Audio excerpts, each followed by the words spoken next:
Presidente Loris Basso, Ente Friuli nel Mondo, 1953, siamo arrivati al 70°, un compleanno significativo, un compleanno di identità, di storia, di qualità, di continuità, di rapporto tra i friulani che sono nel mondo e la madre terra.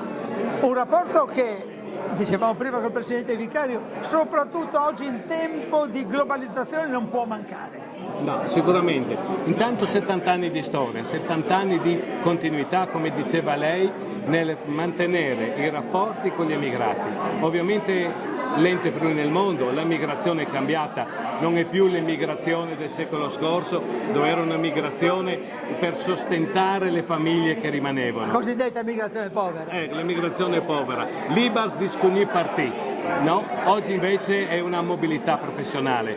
I giovani mettono a frutto i loro studi, le loro competenze, fanno le loro attività professionali con l'augurio che rientrino. Noi come Ente Friuli nel Mondo manteniamo e dobbiamo mantenere questi rapporti. Da una parte l'identità culturale, l'identità alle volte anche enogastronomica, le radici e continuare con i vecchi focolars. Noi abbiamo 160 focolars furlans sparsi in tutti i 5 continenti.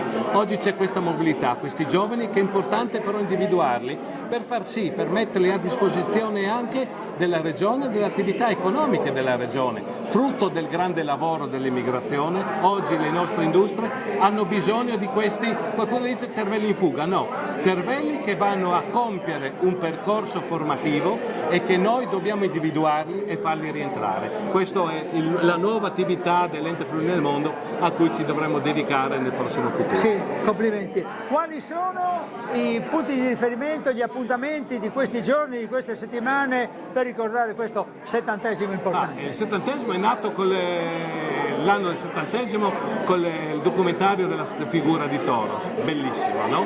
Adesso ci sono questo documentario che la RAI ci ha messo a disposizione e ci ha donato, un documentario che riassume 70 anni di attività ricercando nell'archivio storico che abbiamo. Noi abbiamo un archivio storico stupendo, soprattutto di bobine, di trasmissioni della RAI, che sarà trasmesso questa sera sul canale 810, poi sarà in friulano, poi sarà anche in lingua italiana. Domenica sera è al Teatro Giovanni da Udine, ci sarà una rappresentazione col Teatro Stabil Furlan sulla figura di Appi, quindi ci sono tantissimi avvenimenti che sono in corso e quindi noi continueremo a mantenere questo rapporto importantissimo. Una puntualizzazione ancora su Mario Toros, Ministro del Lavoro, operaio, uomo di riferimento al di là della voce politica che rappresentava proprio della civiltà friulana. Fa 20 anni di presidenza, quando lui è andato in quiescenza, in pensione, ha voluto mantenere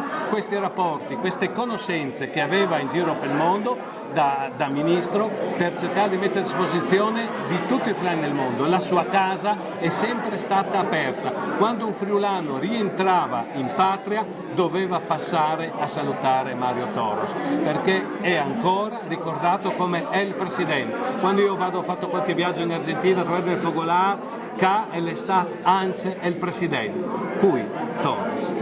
E una voce ancora, Presidente, un ricordo affettivo, Ottavio Valerio. Ottavio Valerio noi abbiamo celebrato 2 anni fa, io purtroppo non ho avuto l'occasione di conoscerlo, però Ottavio Valerio non è stato solamente il presidente, il fondatore di questa identità, cioè è stato un cultore della cultura della nostra patria, è riuscito a trasmetterla, ma soprattutto nelle letture di quello che scriveva Ottavio Valerio, lui riconosceva i sacrifici che i nostri emigrati hanno fatto, cioè è una cosa particolare, quindi lui riconosceva i grandi sacrifici perché era facile emigrare, però è quello di mantenere e rimanere distanti senza i collegamenti che ci sono oggi con i web e le comunità. Allora si sapeva di partire, ma non si sapeva se si sarebbe ritornati in patria.